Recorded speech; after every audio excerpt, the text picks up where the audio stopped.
झारखंड में ओबीसी आरक्षण का मुद्दा सियासी गलियारों की तपिश बढ़ा रहा है। राज्यपाल ने विधेयक वापस किया तो सत्ता पक्ष बीजेपी पर हमलावर हुई, लेकिन अब संथाल परगना ओबीसी संघर्ष मोर्चा ने आंदोलन का ऐलान कर दिया है।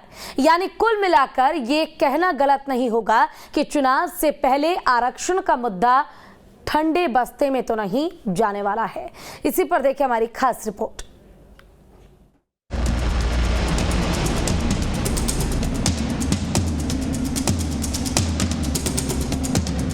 झारखंड में अब ओबीसी आरक्षण का मुद्दा सियासी तपिश को बढ़ाने लगा है।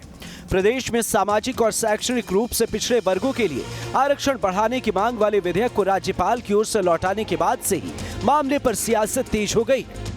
इस बीच एक वर्ग ऐसा भी है जो सरकार को घेरने की तैयारी कर रहा है। दरअसल ओबीसी आरक्षण के मुद्दे पर संथाल परगना ओबीसी संघर्ष मोर्चा ने बैठक कर आंदोलन का ऐलान करते हुए आंदोलन की रणनीति पर चर्चा की और सरकार पर ओबीसी वर्ग के साथ बेईमानी करने का आरोप लगाते हुए अपने हक के लिए हुंकार भरने की चेतावनी दी। बादल पत्रलेख जी को ये पहल करना चाहिए कि अपना नेता की बातों को कैबिनेट में रखकर ईडब्ल्यूएस की जो बातें हैं वो ठीक है, सेंट्रल में था, स्टेट रोस्टर में था, लेकिन वर्तमान सरकार उसको जिला रोस्टर में भी कर दिया है। और आपको पता होगा कि सबसे ज़्यादा नौकरियां जिला रोस्टर में होता है। 2 से 3% आरक्षण वाले को आप 10% दे दीजिएगा और 50% वाले को 0% कर दीजिएगा और उसके पक्ष में अगर आप तर्क दीजिएगा तो मुझे लगता है कि ये राजनीतिक बेईमानी है। दरअसल राज्य सरकार ने ओबीसी, एससी, एसटी आरक्षण का प्रतिशत बढ़ाने से जुड़ा बिल विधानसभा से पारित किया था और मंजूरी के लिए इसे राज्यपाल के पास भेजा गया था। बिल में ओबीसी आरक्षण को 14% से बढ़ाकर 27% करने, अनुसूचित जाति को मिलने वाला आरक्षण 10% से बढ़ाकर 12% करने, अनुसूचित जनजाति का आरक्षण 26% से बढ़ाकर 28% करने का प्रावधान किया गया था।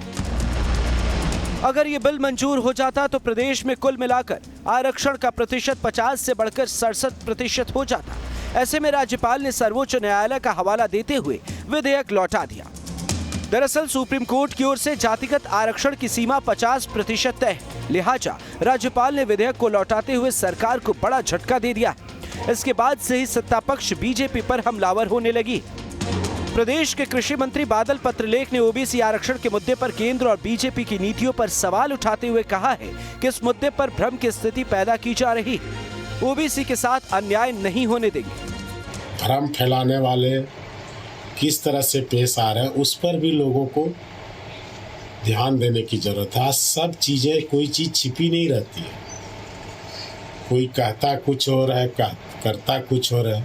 इस बात पर फर्म है कि हमें चाहे जो ही करना पड़े ओबीसी को 27% आरक्षण देने का जो प्रावधान है उसको कराने के लिए सारी संवैधानिक प्रक्रियाओं के लिए सरकार हमेशा तत्पर रहेगी। दरअसल राज्यपाल सीपी राधाकृष्णन से पहले पूर्व राज्यपाल रमेश बैस ने भी आरक्षण प्रतिशत बढ़ाने वाले इस विधेयक को लौटा दिया था। ऐसे में दोबारा बिल का वापस होना प्रदेश सरकार के लिए किसी बड़े झटके से कम नहीं और अब इस मामले पर सियासत के साथ ही आंदोलन की रूपरेखा भी तैयार होने लगी।